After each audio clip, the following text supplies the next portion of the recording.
Mi madre ni siquiera esperó a que la mesa se calmara.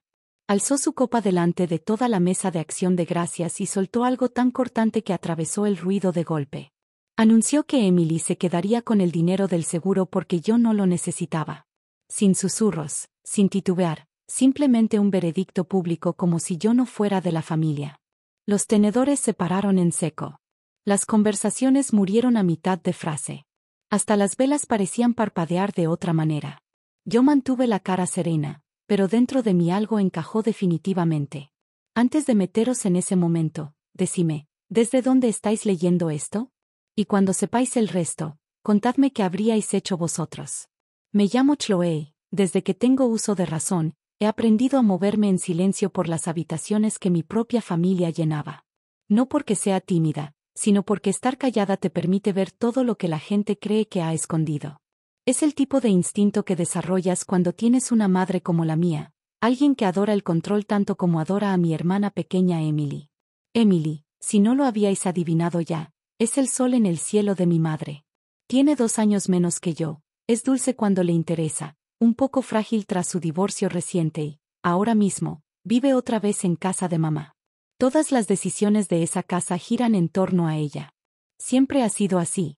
De niñas, a ella le tocaban las celebraciones, la atención, las explicaciones suaves. A mí me tocaba la responsabilidad y los papeles. Papeles.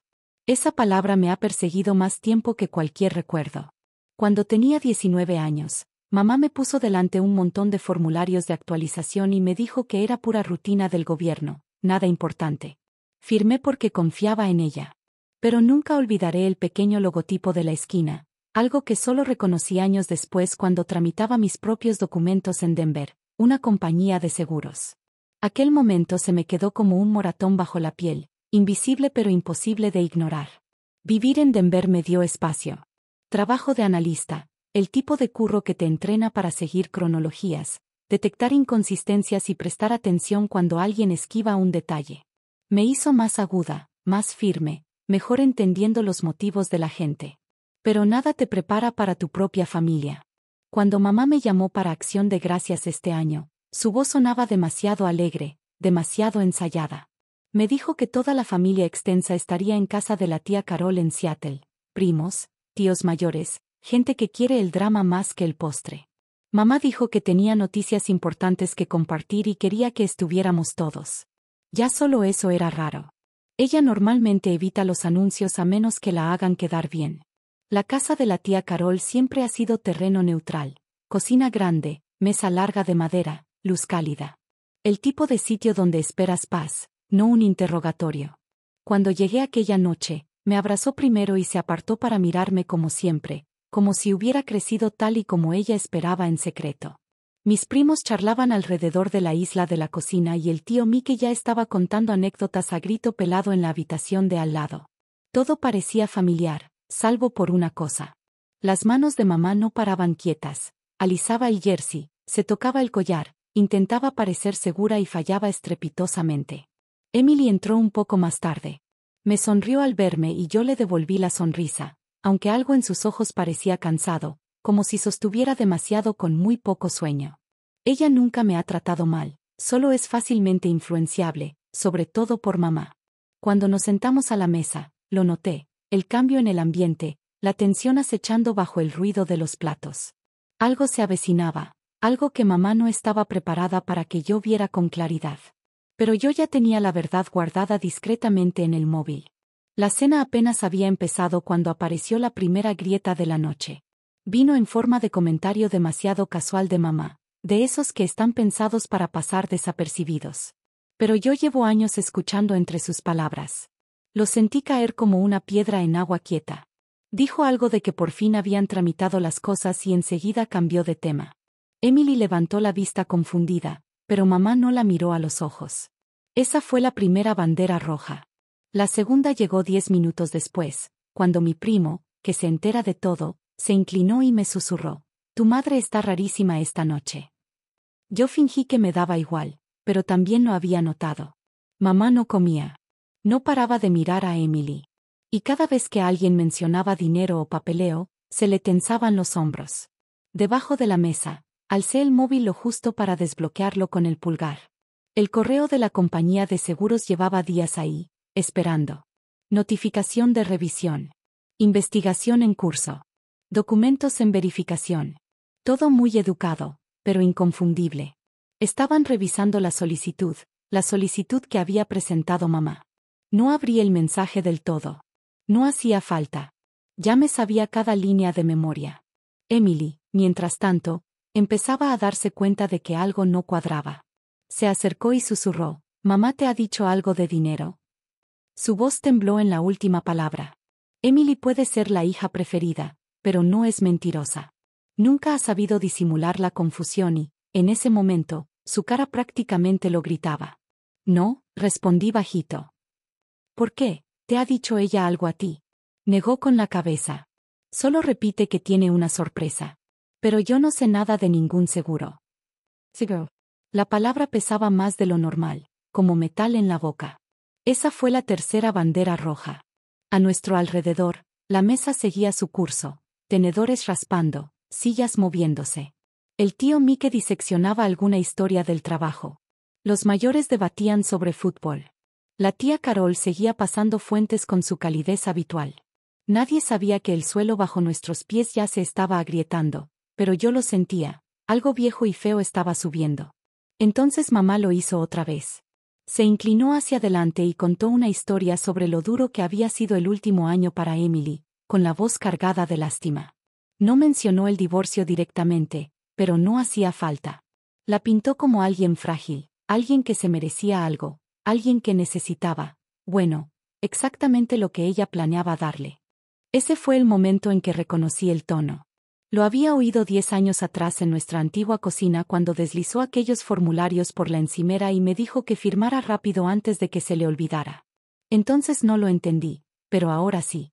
Su voz culpable siempre bajaba, como si pisara cristales rotos que solo ella veía. Y esa noche, sus pasos retumbaban. Doblé la servilleta despacio, ganando unos segundos. La verdad ya estaba en marcha. Mamá se deshacía hilo a hilo y nadie en esa mesa sabía lo que se avecinaba, salvo yo. Cuando levantó la copa para hacer su anuncio, no me pilló de sorpresa. Estaba preparada. El derrumbe no fue de golpe.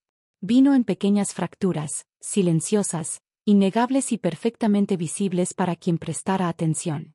Mamá alzó la copa otra vez, intentando recuperar el control que siempre daba por sentado, pero la voz se le quebró en la primera palabra. Fue sutil. Casi nada, pero para mí sonó como una grieta empezando en el centro de un cristal. Carraspeó, lo intentó de nuevo y esta vez forzó una sonrisa que no casaba con sus ojos. Antes de que nos metamos de lleno en la cena, dijo, quería reconocer todo lo que ha pasado, Emily. Su mirada se dirigió teatralmente hacia mi hermana, que parpadeó desconcertada. Se merece algo bueno, un nuevo comienzo. El tenedor de Emily se quedó a medio camino. Mamá, ¿de qué estás hablando? Mamá no le respondió. Siguió como si leyera un guión que solo ella había ensayado. La vida no ha sido justa con ella, añadió, suavizando la voz para ganar compasión. Así que cuando surgió la oportunidad, hice lo que cualquier madre haría. Me aseguré de que estuviera cuidada. Fue una frase cuidadosamente colocada, una justificación lanzada antes de la verdad. Y no iba dirigida a Emily en absoluto. Iba dirigida al público. Pero el público ya no estaba de su lado. Las cejas de la tía Carol se afilaron. Mi primo dejó de comer y el tío Mike se echó hacia atrás como dando espacio a la conversación para que estallara. Hasta los mayores, que normalmente apoyaban a mamá por costumbre, la miraban con una especie de curiosidad cautelosa. Emily susurró otra vez, más alto esta vez. Mamá, qué oportunidad. Ahí estaba, el primer derrumbe de verdad. Mamá intentó mantener la línea. Es complicado, murmuró, agitando la mano con ese gesto que antes cerraba bocas. Esa noche no funcionó. Emily frunció el ceño, mirándola como si la viera por primera vez. ¿Qué has hecho? Podría haber hablado entonces. Podría haber puesto todo sobre la mesa. Pero la venganza de verdad, la que no te destroza a ti también, requiere contención. Así que me callé y dejé que el silencio trabajara por mí. Mamá entró en pánico en el silencio. Me miró. Error siguiente. Chloe, tú lo entiendes, ¿verdad? Sabes que Emily necesita ayuda. No es para tanto. Ahí estaba el segundo derrumbe, su intento de meterme en su historia. Esperaba que asintiera como cuando tenía 19 años y firmaba papeles que no entendía. En vez de eso, la miré tranquila. ¿Por qué no se lo explicas a todos? Su respiración se cortó, apenas perceptible, pero suficiente. La mesa cambió emocionalmente, no físicamente. La gente se inclinó hacia adelante, una inhalación colectiva. La voz de mamá se endureció. No hay nada que explicar. Sus manos, sin embargo, contaban la historia verdadera. Tumblepen. Emily las miró, luego me miró a mí. Chloe, susurró, ¿mamá ha presentado algo del seguro de papá? No respondí. No hacía falta. Mi silencio era su propia verdad. La tía Carol habló por fin, con tono firme pero sereno. Si está pasando algo, este es el momento de decirlo. No después de andar a escondidas con tus hijas. Mamá saltó. No he andado a escondidas. Pero sí lo había hecho, y todos lo sabían. Todo el ambiente viró hacia el enfrentamiento. Mamá estaba acorralada, pero yo aún no había terminado de dejar que se descubriera sola. Respire hondo despacio. Podemos hablarlo, dije. Pero tendríamos que hablar de qué se presentó y quién lo presentó. A mamá se le fue el color de la cara. El contraataque había empezado. No a gritos, no con crueldad, sino con precisión. Y por primera vez en años, se dio cuenta de que ya no era la única que entendía de papeleo. Pasó rápido, pero no caóticamente, más bien como si se alzara un telón en un escenario donde todos, sin saberlo, habíamos ocupado nuestros sitios. Mamá se quedó quieta, aferrando la copa, y toda la mesa pareció contener la respiración, esperando que dijera algo que pudiera coser la noche otra vez. Pero el hilo ya estaba demasiado fino, demasiado deshilachado. Abrió la boca, pero no salió ninguna palabra, así que me levanté yo. No alcé la voz. No hacía falta. La verdad no necesita volumen. Solo necesita el momento justo. Y ese era el mío. Mamá, dije, manteniendo el tono firme, ¿por qué no les cuentas quién presentó la solicitud? Todo sonido desapareció. Los tenedores se quedaron suspendidos. Una silla crujió cuando alguien se echó hacia atrás en lenta incredulidad. Hasta el calor de la cocina pareció detenerse. Al otro lado de la mesa, los ojos de Emily se abrieron como platos. ¿Qué solicitud?, preguntó, más alto de lo que pretendía, cortante, sobresaltada, casi asustada, y atravesó lo que le quedaba de control a mamá. Mamá giró la cabeza hacia ella. Emily, ahora no.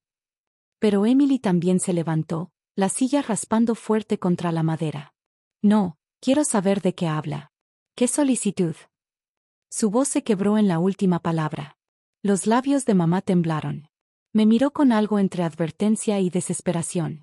Chloe, no seas dramática. Lo estás entendiendo mal. No lo estoy, dije suavemente. Y tú lo sabes. La tía Carol apoyó la mano en la mesa. No alzaba la voz, pero su presencia siempre había exigido sinceridad. Creo que todos nos merecemos saber qué está pasando. Mama traigo saliva. Es solo papeleo. Nada grave. Esa palabra otra vez. Papeleo. La misma que usó cuando yo tenía 19. La misma que siempre usaba cuando necesitaba que una hija callara y la otra estuviera ciega. Metí la mano en el bolsillo y saqué el móvil. A mí no me temblaba. A ella sí. No quería hacer esto esta noche, dije. Pero como has decidido involucrar a todos, también deberían oír la verdad. Chloe. Toqué la pantalla y abrí el mensaje que había leído docenas de veces en las últimas 2 semanas. Solo el asunto ya bastaba para acallar cualquier duda. Revisión pendiente e investigación de solicitud. No leí todo en voz alta. No hacía falta. Pero sí leí las partes que importaban. Dice, empecé, que el pago del seguro complementario de papá está temporalmente congelado. La compañía recibió una solicitud bajo su póliza, pero están investigando irregularidades, concretamente posibles problemas con la firma y la información del beneficiario. Se alzaron murmullos alrededor de la mesa. Emily se tapó la boca con la mano. Los nudillos de mamá se pusieron blancos alrededor de la copa. Chloe, no entiendes lo complicado que es esto. En realidad sí lo entiendo, la interrumpí con calma. Tú presentaste la solicitud. Tú firmaste como contacto. Tú pusiste a Emily como única beneficiaria. Y no nos dijiste nada ni a ella ni a mí. El tío Mike se inclinó hacia adelante, cejas en alto. Espera, ¿puso solo a? Emily, cortó mamá. Ella necesita la ayuda. Chloe tiene trabajo, vida, un sitio en Denver. Emily ahogó un sollozo. Mamá, ¿lo hiciste por mí sin decírmelo? ¿Presentaste algo a nombre de papá sin ni siquiera preguntar? Mamá intentó cogerle la mano. Emily se apartó. A Emily le llenaron los ojos de lágrimas, pero no eran de las blandas. Eran de shock, de dolor profundo. ¿Cómo pudiste usar su nombre así? ¿Cómo pudiste ocultarlo? La voz de mamá se deshizo en susurros. Intentaba proteger Ruth. No, dije yo en voz baja. Intentabas controlarnos. A las dos. Mamá me miró entonces, de verdad, como si viera mi cara bajo una luz nueva que no podía apagar. ¿Por qué haces esto?, susurró. ¿Por qué has ido a contarles? Porque me enviaron un correo a mí, respondí, para verificar la firma, para confirmar que yo sabía lo que se había presentado. Y no lo sabía, porque tú nunca me lo dijiste. Igual que cuando tenía 19 años y me pusiste aquellos formularios delante. Mamá se hundió en la silla, los hombros cayendo hacia adentro. La tía Carol cruzó los brazos. Has falsificado algo, ¿verdad? No he falsificado nada, explotó mamá. Pero la reacción fue demasiado rápida, demasiado a la defensiva, demasiado cerca de la verdad. Solo, lo gestioné porque Emily ha tenido un año horrible. Pensé que si os lo explicaba todo después. Pero no ibas a explicarlo después, dije. Ibas a dejar que me enterara cuando ya fuera tarde. Mamá respiró entrecortada. Os lo iba a contar a las dos. ¿Cuándo?, susurró Emily. ¿Después de que el dinero entrara en mi cuenta? ¿Después de convertirme en la mala de tu historia en vez de en tu proyecto? Eso caló hondo. Mamá se encogió. La sala bullía de incredulidad. Los mayores se miraban. Mis primos clavaban la vista en los platos. Nadie la defendió. Por primera vez en años, el silencio no era cosa mía. Era suyo. Dejé el móvil sobre la mesa, girando suavemente la pantalla hacia ella. No he venido a Humalart, Deitch.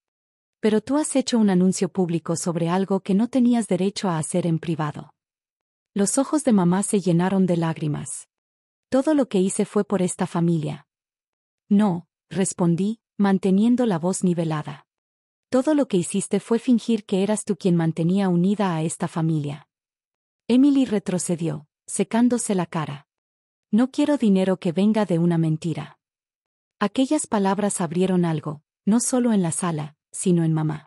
Se le notaba en la postura, en cómo sus manos por fin bajaron y temblaron abiertamente en vez de con desafío. No quería haceros daño, susurró. Suspiré, no enfadada, no triunfal, solo cansada. Pues lo has hecho. Pero no tiene por qué seguir así. Dejé que la sala respirara con eso. Que se asentara. ¡Qué calera! Esto no es venganza, dije. Solo quería que la verdad dejara de esconderse entre papeles. Durante un largo instante, nadie se movió. Luego la tía Carol me apretó la mano por debajo de la mesa. Emily soltó el aire temblando. Y mamá por fin agachó la cabeza. Ese fue el giro de la marea. No los gritos, no la acusación, sino el simple peso de la verdad revelada en el único sitio donde nunca esperó rendir cuentas. Alrededor de aquella larga mesa de madera en Seattle, el poder que había controlado durante años se le escapó de las manos. Y por primera vez, todos vieron exactamente quién había estado sosteniendo a la familia todo ese tiempo. Los días después de Acción de Gracias fueron extrañamente tranquilos, el tipo de calma que llega después de que la tormenta ya ha elegido su camino. Volé de vuelta a Denver con la misma bolsa de mano que traje. Pero algo dentro de mí había cambiado, como si por fin hubiera soltado un peso que llevaba cargando desde los 19. Una semana después, llamó la compañía de seguros. Habían terminado la revisión. El pago no iría a una sola persona. Se dividiría tal y como indicaba la póliza original, a partes iguales, con transparencia, sin manipulación. El representante se disculpó por las molestias.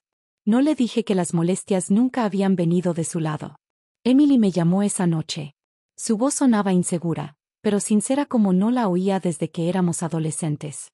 Me contó que había hablado a solas con mamá, que había rechazado todos los intentos de mamá de justificar lo que había hecho. Me dijo que no quería dinero nacido del secreto y que no quería seguir viviendo en una versión de nuestra familia donde la culpa se envolvía como regalo y se repartía como cariño. Luego dijo las palabras: gracias por decir la verdad antes de que nos tragara. En cuanto a mamá, las consecuencias llegaron rápido. Nuestros parientes me escribieron, no por cotilleo, sino por decepción. La evitaron durante un tiempo, dándole el espacio que no había pedido pero que claramente necesitaba. Me envió un mensaje breve, no exactamente una disculpa, más bien un reconocimiento de que sus decisiones tenían consecuencias que ya no podía ignorar. No respondí con rabia. Tampoco con perdón. Algunas cosas necesitan tiempo y algunas verdades necesitan silencio para asentarse. Lo que importaba era sencillo: la mentira no ganó. Y por primera vez, ella tampoco. En las semanas siguientes, no dejaba de pensar en cómo una sola frase puede darle la vuelta al suelo de una familia. No los gritos, no las culpas, solo la verdad dicha por fin donde todos pueden oírla. Para mí, esa frase lo cambió todo. No arregló el pasado, pero sí rompió el ciclo. Y a veces eso basta. A veces la línea más callada es la que por fin quiebra el patrón. Si alguna parte de mi historia os ha sonado familiar, contad la vuestra en los comentarios. Y si queréis más historias como esta, aseguraos de suscribiros para no perderos la siguiente.